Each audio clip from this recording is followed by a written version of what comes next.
I used to be a vivid sketcher. Okay. I would all day, and I was always a quiet and person who wanted to spend time on my own. So I would just keep sketching. That was my only vent.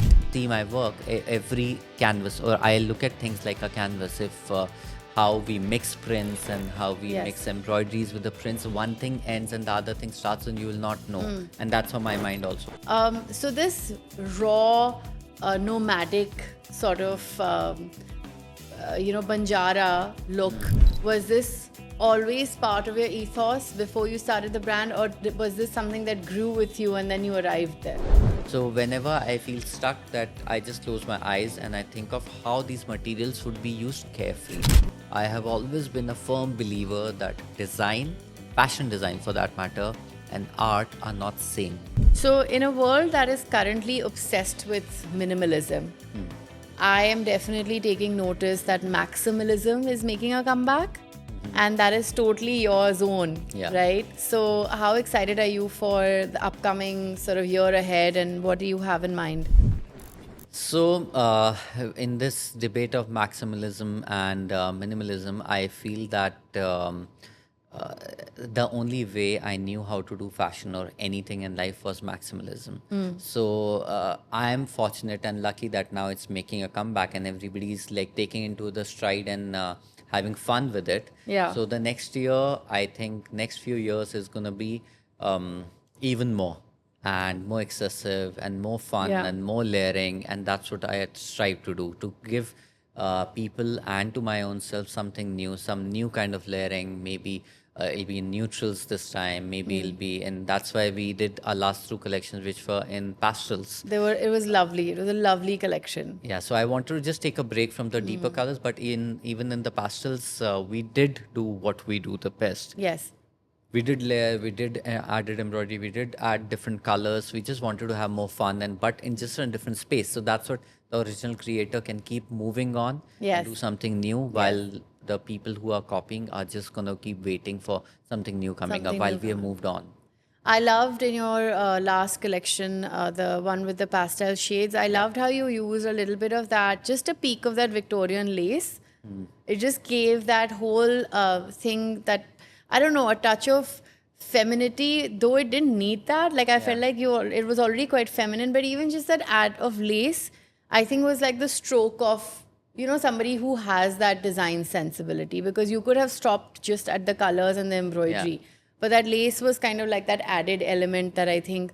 And I feel like when you were talking about what's coming next and this whole maximalism movement that is starting, in fact, as a customer or a fellow, industry person, would want to say that I think I would love to see accessories from Aseem Kapoor. And I mean like full on accessories, like not just one potli and not just one whatever, but I think that could be something that you would be very, very good at. I think it's a great food for thought, because we have always done accessories. We have always done well with accessories, but because the whole studio has always been so busy with creating garments, that we have not been able to focus on that. But I feel that's a natural progression. Yes. All the world's leading brands, they always venture into accessories, because accessories are sizeless. They are not so affected by fashion and trends. And I think that's a natural progression, and I think we'll venture into it very soon. They're also really good aspiring category. Somebody who, while your pieces are very, very well priced, I feel like there are people who may want the original Aseem Kapoor look, but still not able to get that, in a full, a full outfit. But if they get a big bag or something like that, and they can style it their own way, which is, today people are styling different We always things. get questioned whenever we style, because we create our own accessories for the shoots. We did this for the lace collection. We did Yes. these lace necklaces and all. We did some gold sneakers for one of our collections. Oh, okay. With colorful. So we always get questioned and queries, crazy amount of queries. We want to buy that. We want like, oh, unfortunately, this was only done for the shoot, and we would love to sell you, but we don't have a proper channel of selling the So accessories. what for happens to that, all of that good stuff that's made? it goes and gets packed into lovely cartons, Oh, and whenever God. it comes back, because fashion comes back, So if I want to refer to those gold sneakers again, then I will go back to it, I was probably going to change the suggest an laces. archival sale. I can host an archival sale for Aseem But I Kapoor's think it'll be accessories. great. It's a good That would be so idea. cool. Yeah. That would be really cool. Is there some kind of a creative habit that you swear by? A habit that is just something that works for you?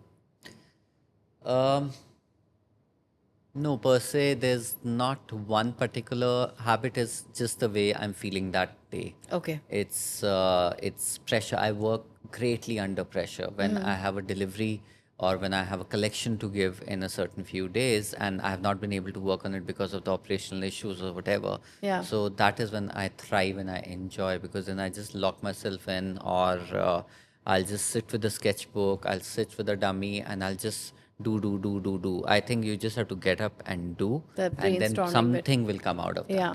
that. Okay.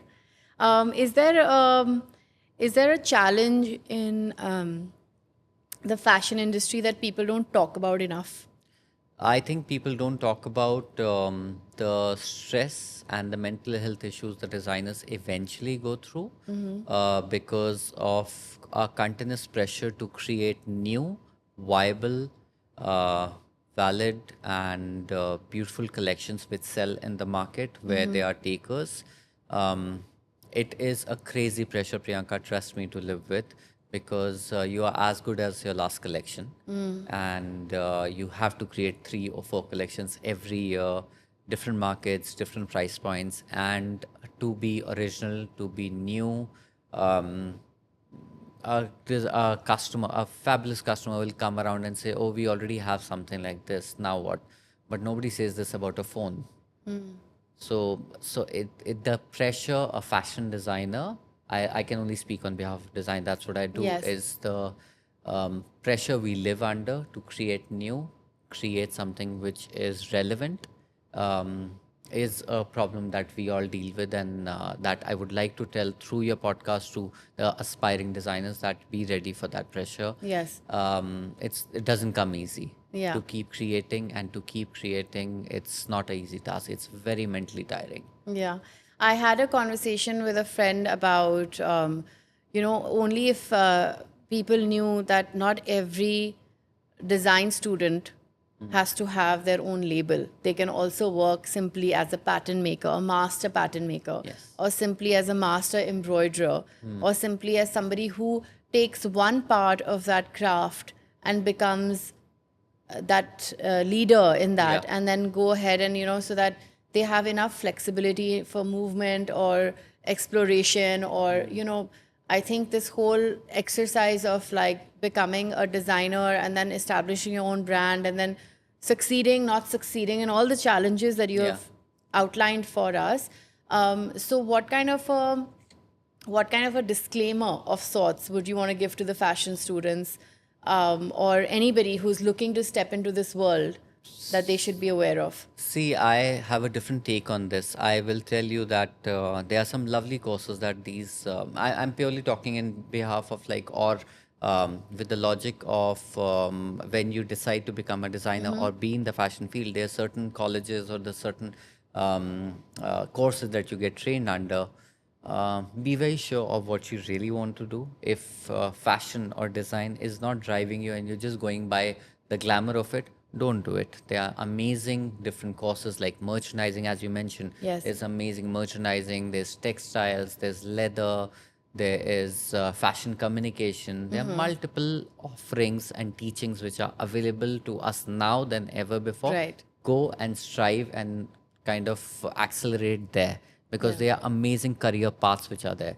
But if you really want to do design, my request would also be that we need to reduce the number of seats Oh. in design, because only the very, I won't say worthy, only the very dedicated one, those students should go into purely design. I'm not saying that overall it should be reduced, like as understand. in just be more focused. Right. If you really enjoy this, please, you're most welcome. Please come, do, and be ready for the crazy hard work that you're going to be going through Yeah. in all these years and in Sleepless future. And nights. it's also very slow. Okay. Design per se is one of the slowest growth that you'll get in any of these design related careers. the design related careers, probably you'll make it much more sooner than in purely in fashion design. Got it. Like it If takes a longer time for you to it takes establish much yourself. longer to establish, it takes much longer to learn, versus if you want to get into styling, if you want to get into communication, if you want to get into merchandising, then there's a nice career path which is already Right. established, and you can take that And path you and can you keep can get growing. immersed, you can keep growing year Right. on year, you can keep growing. But it's not the same. 2 plus 2 is not 4 in design. Yes. So you need to be ready, prepared for the hard work, and be ready for a lot of heartbreaks also. But tell me something, talking about education, do you encourage or do you hire interns? Yeah, we do You hire do. interns. And where do you get them from? Like, where do you hire them We from? get them from all sort of universities, from Okay. NEF to NID. So a lot of universities, uh, the faculties over there, they approach us, they send us a bunch of resumes. Also, we get a lot of direct resumes. Okay. And we have a whole system of how to filter through the resumes. And we always have interns working with And us. what does a great intern look like to you? Somebody who can keep their heads down and work and assist the team, and in this whole process learn. Right. Because I'm sure with all the designers, you're not expecting too much to from an intern. You, if they deliver, it's brilliant, but what you need from an intern is somebody who can help the team in doing the tasks they're already doing. Be it if I'm working on a certain uniform project, if Right. I need help in research, I want somebody who can, if I ask for one, I need 5 options. Okay. So I'm looking for an intern like that who So would it's be true that that people always want that one person who goes that extra mile without absolutely. having asked for it, Yeah. right? Because Yeah. that's what shows a Yeah. because it's not easy to spot a winner. It's great to have a good worker, but to spot a winner, somebody who can really work with your team and then turn into a permanent member Yeah, of the which Aseem happens Kapoor. all the time with us. Right. Okay, amazing. People, a great intern is always offered a job. Yeah, okay. Yeah. That's So great. then that's how we also, the filtering process is also just the hard work, and there are certain things, how you prepare your portfolios, how you Yeah. prepare your things. It just shows how serious you're about your work. And It's how do very you simple. how do you protect your own work from How do you protect? We sign an NDA. you sign NDA? Yeah. And then, but does that actually have any meaning in terms of, like, what See, if they do that anyway? what somebody will learn, um, in terms of knowledge, you can't take that away, or you can't Of ask for course. it back. Of course. It's their pure learning. Right. But NDA helps with purely with technical stuff of customers, vendor list, all those other Right. softer things which needs to be taken care of, financial data, all Right. those things. But what somebody learns, we are also more than happy to give back. I have also learned from Yeah. someone. Yeah. I have also interned somewhere, and I have learned. So I have no problems people learning, and kind of hopefully not duplicate, Yes. but also do your own version. Do your own versions. The last thing I want to talk about this whole education bit, I want to know is that, do you see a difference between students that have studied abroad and want to come work for you and students that were hired from India, from Delhi? Do you see a difference in that? And if you do, what are those? Do they work for them? Do they not work for them? See, anyone who comes, I'll see the exposure level now. It's pretty much the same. Okay. If somebody's because of internet and because of the travel, certainly one huge difference is the people or the students coming from outside are more agile. They are willing to learn because they are pure reason why they have left their country or left whichever institute, and they are coming and sitting in our studios and working is pure learning. Right. They are out there because they want to learn what they haven't learned over there. So their involvement, their agility towards the kind of work they can do is far more than somebody who's coming from home within Delhi, because they already have a lot of options. Right. And they're doing it because probably a college forced them, or it's the college timing. So I feel that is the only difference. But purely in terms of work, I feel that now the difference is reducing drastically. Okay. Earlier, it used to be a huge difference when somebody is walking in from a Paris studio or a college or New York, that what language they'll talk in or what all they will say, we would not even know. Right. But now, thankfully, with all the exposure, it's becoming similar. It's those lines are blurring, I Yeah. feel also. As far as your label is concerned, currently we only find you in India, right? Yeah. Are you aspiring for global markets? Absolutely. We will be, there's a very big show that we are doing with NMACC Oh, in New York. in New York. Oh, So, nice. so Okay. we are part of that show. We were lucky enough to be shortlisted by NMACC to showcase with them in New York. So these are the collaborations that we are looking at, and why by doing shows like this, we're also looking to start working with stores over there, because we have been getting a lot of queries, a lot of demand that Right. they would want to stock, but we just want to go through a logical and a step-by-step way, Yeah. so that we kind of gauge our markets and then go full on. Okay, that's amazing. Congratulations on that. Lincoln you. Center in New York City will be a lot of fun. Yes. Make sure you work hard and party harder, because New York City Absolutely. will bring that for you. So, Aseem, in a world of like rapid changing trends, right? How do you build timelessness into a collection?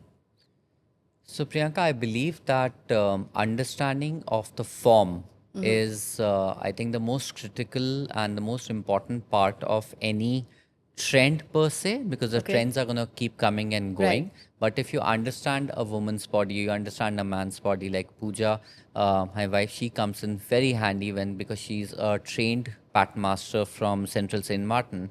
Okay. So she kind of comes in and helps with the understanding of a woman's body. It's not just about what is trending, it's also about what's comfortable, Right. what looks nice, what proportions work. So when you create pieces with the understanding of the human body, it's going to last you forever, because what is comfortable today is always going to be comfortable. What Absolutely. is a good proportion? Think of beauty is joy forever. So I believe in that. So that's my answer for it. Okay, nice. Like I also like to cite the example of Chanel into this, where I feel like just recently we learned that I learned that at Chanel, when they make a jacket, it's always lined with a fabric as beautiful on the outside as it As is on the inside. Yeah. Right, and then they also put chains at the bottom of the helm so that Yeah. it sits and falls straight. It falls beautifully. And I yeah. mean, I think that kind of added detailing also, right, adds to the we timelessness. also like, there are things that you learn from the West, and this is one very important part what you mentioned right now Yes. about Chanel adding chains. And we've always done that in our Right. jackets, also in the heavier jackets. We always add chains, because That's it's just amazing. kind of, it's a very simple, Yeah. it's playing with physics. Right. It's understanding gravity of how the fall of the garment Right. is going to be. It should feel natural by adding those simple chains. And it's not a trend oriented, it just looks pleasing to the just eye looks nice. always. Right. Awesome. Tell me, as a designer, for people out there who are obsessed with looking narrow or slimmer for whatever, their own personal reasons, what kind of styling tips would you give them? I feel know your body and wear looser things. I always tell people that people have this misconception that by wearing a snug or a very fitted body, Yeah. you're going to look slim. No, it's about the way the garment is cut. If the garment is cut beautifully, if your shoulders are cut perfectly, Yeah. you will look slim. It doesn't matter how snug or how loose. You can look.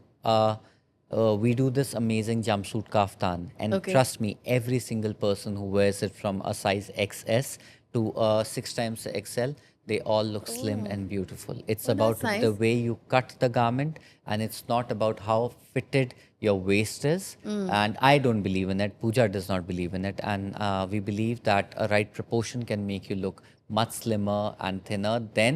And it's also about looking healthy. Right, It's of not course. just about looking Of course. skinny for the matter of it. You look healthy when it is cut beautifully. Your shoulders are important. Your cross front, cross backs are important. Your neck depth is important. These are the tricks that all the designers play to make you look beautiful. To make you look beautiful. What is this jumpsuit called? Do you have names in your... Yeah, it's called the Vayu jumpsuit. The Vayu jumpsuit. Oh, nice. Vayu means air, right? Yeah, It's got it's something. so airy and It's airy and yeah. comfortable. Okay, cool. So, how do these trends, like, when, like, for example, now at this moment, low waist is in, Yeah. right? do you as a brand, do you and your wife, Pooja, do you guys hold on to these global trends and try to make them your own? Or are you completely just like, listen, we have our own story to tell? I will say it's a combination. 90% of times we don't get affected by the trend. But a trend also means that globally it is getting accepted, and there are many people, and it doesn't happen overnight. A trend does not happen just because one thing happened. It's a collection of multiple universes coming together for a trend to happen. Right. If there's a long socks which is being worn with slider chappals or with sandals, it's not just happened because one person did it. It Right. also happened that over the period of time, because we were all wearing anklets, it's always a socio-economic thing, why or what trend happens. Yeah. There's always politics involved, there's everything involved. So trend, you can't just say that somebody decided to sketch it. No, it's also what they were feeling, that's why they sketched it. So you can't just dismiss a trend, but our responsibility is to acquire it and kind of build it as per our own and see what fits in with our brand. Right. Certain things will never fit in with our brand, and we are perfectly all right. But what fits in has to be done beautifully, catered to this lovely Indian audience we have. Yeah, true. Talking about long socks with flip-flops or chappals, any trends that you hate? I just named mine. Do you hate any trends that are currently trending but you cannot stand them? So yeah, this is one of the trends which one of my nephews and my niece, they keep wearing, and I just don't understand these long socks. And Oh God, that's where you got it from too. Yeah, that's why.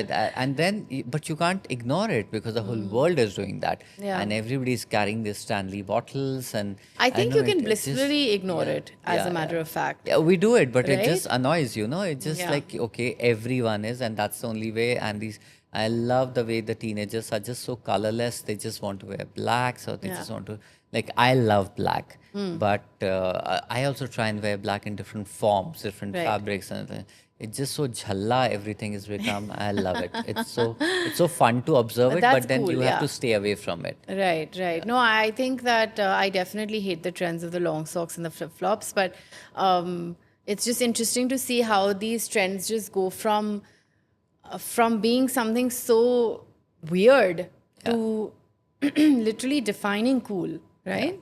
So we're gonna get into some very like quick format Q&As. I want you to not at all get a second to think. So you're just gonna quickly say whatever comes to your mind. I want to know. You have to choose one. Okay, so embellishment or embroidery, Embellishment, draped or tailored, combination, Indian silhouettes or Western cuts. Indian silhouettes with Western cuts. Yeah, I see what you're doing there. Handloom or futuristic fabric, Handloom, fluidity or structure. structure. We're going to get into your style circle. You are at the style circle, but I want to talk about your style circle, which means that I'm going to talk about a position in a styling team, and you're going to tell me the one that you're absolutely most comfortable working with, somebody who brings out the best in your work as well, and who makes your brand look good, right? So, a stylist. A stylist, I would say that I have worked with many in my career, but some of my very dear friends like Mohit is there, Devanshi is there, then there's newer ones like Janvi Bansal is emerging, then there's Piyu. So there are several people, and at different point, like Gautam Kalra has always inspired me. So these are the people I have worked on and off with. For my own brand, we still prefer to do the styling ourselves. Okay. Because I feel initial days of your brand, you should just have a very strong voice of your own, and Absolutely. then once you've established it, then you take help with the professional stylism.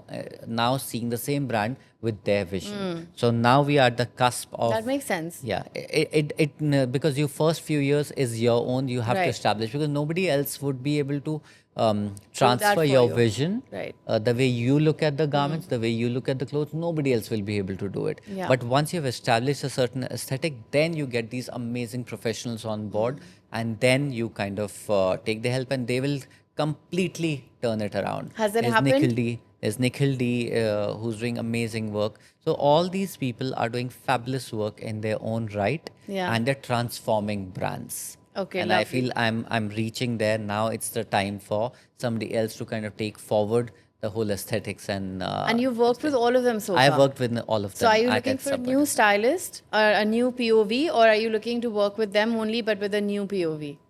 Working with them with the new POV, and we are always, as a studio, we are more than welcome working with newer With new and work. amazingly talented, especially from the young generation. They are fabulous in the way they look at things. You will not even think that Right. how are they looking at things. Obviously, if you can find a way to navigate their vision, you can really get something cool out of Yeah. it. Have you worked with anybody who's super new?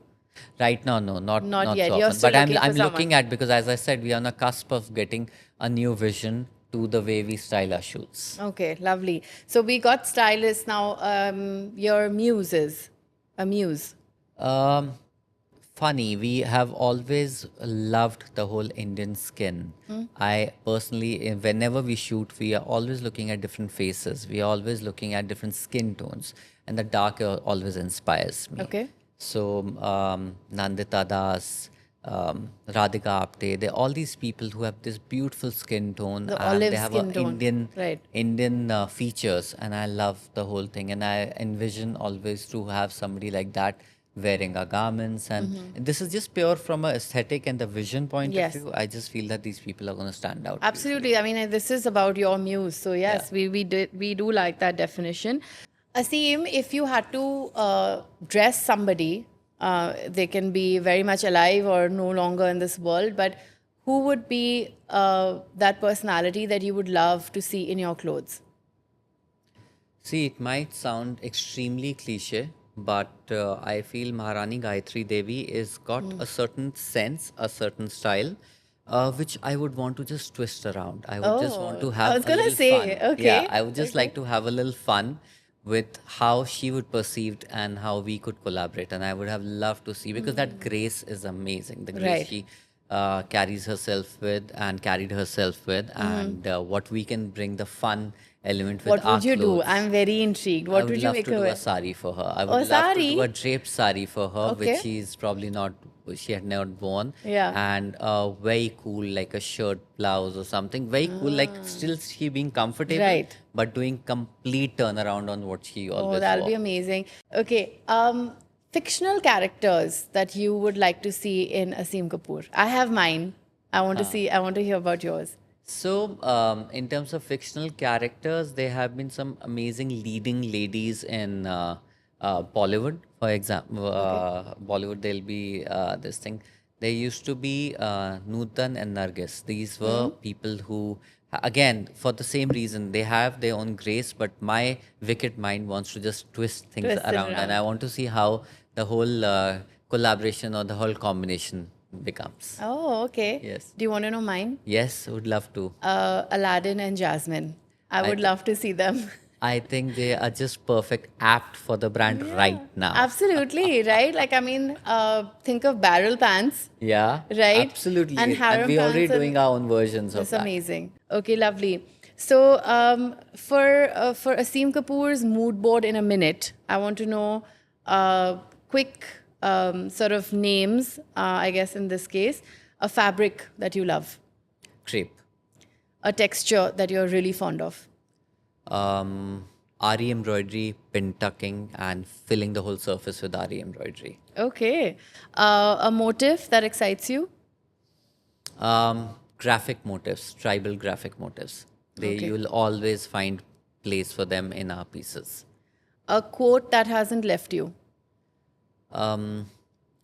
Delicious ambiguity. This was a lovely poem by someone, I can't remember, but it just, the whole context and the whole meaning was that whatever you can understand, accept with grace, and what you don't, celebrate that. Oh. Because that's how, and it's nice to be a little ambiguous and the whole mystery around things. And I love to have that mystery in the clothes and the way we perceive everything. Oh, that's lovely. That sounds very poetic. We have got, or we would rather love to see Aseem Kapoor in the style of a movie. If you do that, in that movie, what would that title be? It's Yeah, it's a very interesting question. What would that movie be? And while you're thinking about the title of the movie, please decide the era it's set in. The era has to be in the 30s, Okay. in the swinging 20s and the 30s, and I just imagine all our lovely clothes to be worn in that era, and Okay. it is probably an equal or a parallel of the Great Gatsby, and that's the era, and that's the whole vision I always have whenever I think of Aseem Kapoor, the clothes and the celebrating a party of like 100 women dressed in Aseem Kapoor. That's the era I Oh, imagine. wow. And that's, you mean, so the 30s in India then? 30s in India. But I want to Gatsby. do our version. Right, I want to okay. do our version, not the knockoff. I just want to do how people was represented. Obviously, there was a lot of oppression and depression in India at that time because of the whole freedom struggle. But I just want to take that away for a minute and just have the celebration bit, and I think it would be beautiful. Yeah, and who would direct this movie? Hopefully, at some point, I will learn the tricks and trade, and I will be able to direct Oh, it. you want to do it yourself? Oh, I was hoping that you would say Sanjay Leela Bhansali. But that's fine. Like, I'll keep my answers to His myself. vision will be colliding with mine. We can't have two Yeah, like true. huge visions Strong coming visions. together. Yes, Yeah, I can't. agree. I agree. So, this is a really quick sort of fashion segment where I want to know fashion truth or dare. So, is there a trend that you secretly dislike? We already know one, but is there Yeah. another one? The shots falling off your butt, and I think that used to be a trend, and it just Oh, kind of gosh. Okay. yeah. So I think that needs to stop, and thank God that has stopped, and people are wearing the trousers and the shorts at the right waist. Great. I concur. Okay. A moment that in which you may have failed but learned everything from. A moment which I fortunately, I have not had many moments, and I would not want to believe that I have had a failure moments, but there is learning every single Of day. course. Okay. Yeah. Great. One styling rule that you swear by. Monochromes. When you are in doubt, just go with monochromes. It'll never fail you. Neutrals and monochromes will never fail you. Okay. If you're confused, if you don't know what to do, just go with monochromes. Go to your wardrobe, find same colors, wear neutral colors, and you will be a winner that day. And it'll kind of eventually, at the end of the day, it'll start lifting your mood. Oh yeah. I believe Okay. that. Actually, I love monochrome looks also, but that's a good idea. When when you're confused, Yeah, just when go you're with that color. Okay, great. Four or three items from the Aseem Kapoor label that every woman should have. Every woman should certainly have a Vayu jumpsuit kaftan. Yes. They should have a open dhana jacket. It's a jacket that we do which travels beautifully. Okay. Then we have a classic mitra kurti, which is a short kurti which kind of goes out in a line, and all the women who have ever bought it swear by it, Okay. including you. Yes. Uh, The picture and- I have with it. Yeah, and then we have this amazing jacket that was inspired from a dupatta. So we layer it with our kurtas, with our blouses, with our jumpsuits, with everything, and it just kind of works as a cover up, and it kind of accentuates your body, and then we highlight it in different ways. What do you say to somebody who says that I can't buy more than one or two pieces of Aseem Kapoor's label because I feel there's too much similarity? What do you tell them? There's nothing. It all comes around because people will, when you're buying into a strong brand aesthetic, you will always have this difficulty that okay, after buying a couple of pieces or three pieces, now what to buy. But my job as a designer and the studio is to kind of keep evolving within staying the same aesthetic, and I have never ever a woman has come and told me, but it's not that they have never bought. They have come and bought because they love the brand aesthetic, and also the way Yes. it makes them feel in terms of Right. comfort, in terms of aesthetic, how quickly it turns around. So they would come and buy a new color. Yeah, And okay. it's my job to keep adding new silhouettes and new embroideries and new techniques, but staying within our realm of what people come to us for. Right. Okay. Lovely. So, one thing which has been hovering in my mind is that why a podcast? Why would you want, or what is your aim to do something like this? Honestly speaking, the kind of person that I am, I've always gone head first into things. Maybe not the best way to do it, but it is definitely the way I do things. I think it's because the passion that drives a project for me kind of is just allowed by me to take its own course. I'll just say that for now. But in terms of why a podcast, definitely it's a time and place where accessibility and exposure is, I feel, at its peak, at least in my life, right? And so because of that, I felt that why not do things or do something that I feel not only can make an impact in the people who are watching it, but also make an impact in my life by just simply having conversations with people who truly are not only inspiring, but they're creative geniuses that have brought to life things that people could either only imagine or perhaps have AI draw up, So I think, and I think why a podcast, actually originally a podcast is supposed to be only audio. Yeah. And I would have never been able to do that because I am a girl who needs visuals. I mean, while you're talking, I'm painting pictures. So for me, it was never like if this wasn't called a podcast and it was called a vodcast, I would call it a vodcast, So that's why I think I started this, because I think it just gave me an opportunity to talk to people and learn from them. And from the conversation that you and I conjure, everyone else can learn from that. So No, I think it sounds amazing. And one more question. yes. Apart from me, because I obviously am sitting here, give me your top 5 designers Top 5. Oh my God. across the world. Doesn't have to be Across the just world. Indian. I am truly and most insanely moved by Iris Van Harpen at the moment. I cannot believe clothes are like that. So I'm waiting to see a piece in person because I want to be able to touch it and feel it and maybe even wear it to see how real that magic is. It really truly looks magical. And not only just their craft, but their shoots. I mean, they dropped a woman off the plane and shot her midair. That's nuts, right? So that's the kind of fashion I live for. And I'm not talking about the kind of fashion I wear, but the kind of fashion I live for. So Iris Van Harpen at this moment is like on top of my list. I am a true Sabya fan in terms of the aesthetic. Again, like I'm not so much about will I wear it. I'm talking about the romance that comes with it, the era he brings, the vibe that comes with those clothes. I really do like it. I am also a maximalist of sorts, so I love the layering and I love the extensive use of accessories. So I think he is one that I think that I love. Of course, Anamika Khanna. I know my answers are sounding very cliched, but I feel like Anamika did what Chanel did to Western wear, Anamika did to Indian wear, which was simplifying it so beautifully that, I mean, anyone can wear Anamika for years and not feel outdated. And that is like a true classic, right? So, I mean, these are my top 3. I think apart from that, I absolutely adore the playfulness of Payal Singhal, which never leaves me.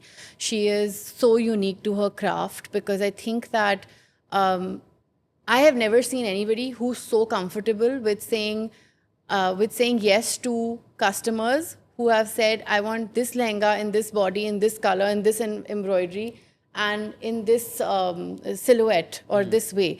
And she will say a direct yes. And she will create it for you from scratch. She will sketch it. She will not bat an eyelid before saying yes to that. And that's very unique. Yeah. I think that's the reason why the following that she has, which I have seen, so she's like my mentor, like I've mentioned, my fashion mom.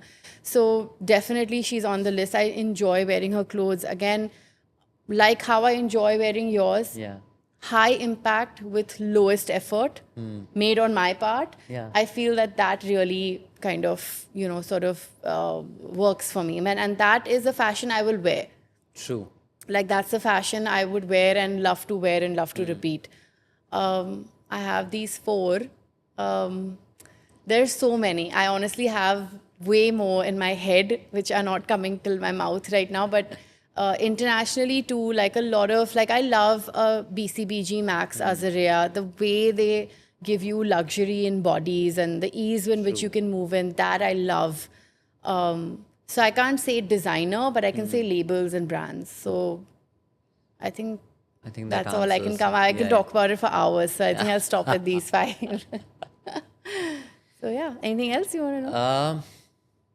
So again, going back to the whole thing, we are sitting in this lovely, beautiful home of yours, and Thank how you. has art, which is in your house, impacted your life?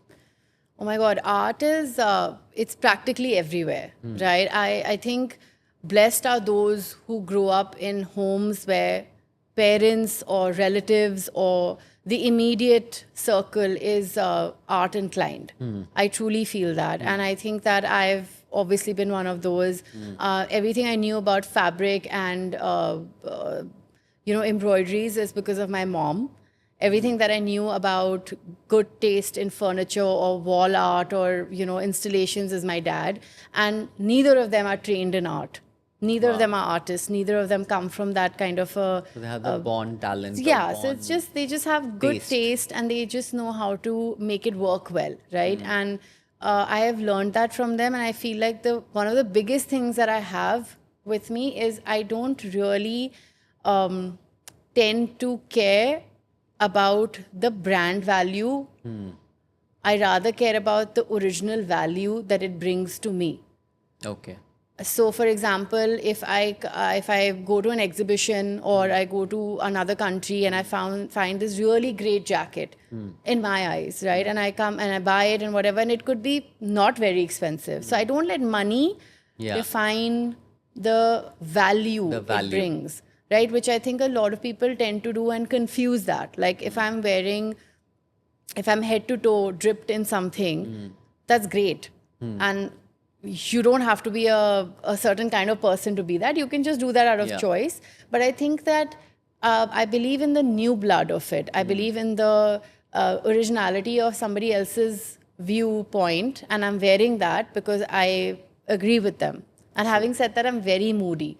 So I can be like this super fashion sustainable person one day wearing like clothes are made out of plastic or whatever. And then one day I can be in a very tailored suit. So it's just mood for me.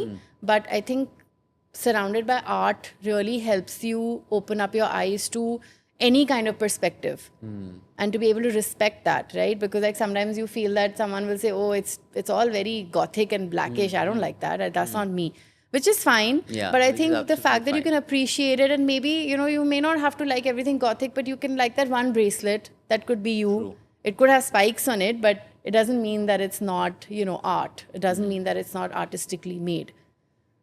So yeah, the flip side of it Makes is sense, everybody yeah. passing off artistic. Yeah. That's the flip side. And that's called tokenism, right? Where you put something on and you're like, this is very, very goth-like. And I'm like, that's just tokenism. You Yeah. just put one spike on it and you feel like, so there has to be the difference. To be able to tell that difference is also another form I of think art. it also happens with great taste is a bare essential for something like this, and also when you experience and you gain that knowledge about anything you're Right. talking about. One thing is just a pure aesthetic and taste value. One thing is also understanding that art. Yeah. And I do see that you have that understanding of art, and when you can talk about it, when you can go in the history, you can talk about the person, and also there's always this debate about art, about it being an artist or an art, like what comes first. So it's interesting. Yeah, it is.